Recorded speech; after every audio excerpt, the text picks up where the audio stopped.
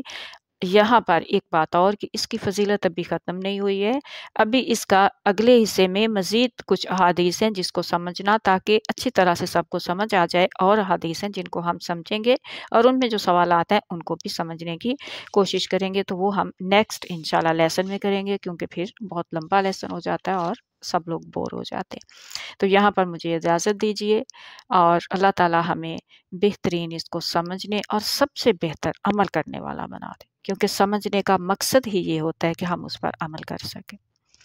تو اللہ تعالی ہمیں عمل کرنے والوں میں بنائے۔ آگے رمضان آ رہا ہے، پیش کی سب کو رمضان کی مبارکباد، اور اللہ تعالی ہمیں اس رمضان میں بہترین عمل کرنے کی اور رمضان کو بہترین طریقے سے جو ہے اپنے لیے مغفرت بنانے کی توفیق عطا فرمائے۔ آمین ثم آمین۔ السلام علیکم ورحمۃ اللہ۔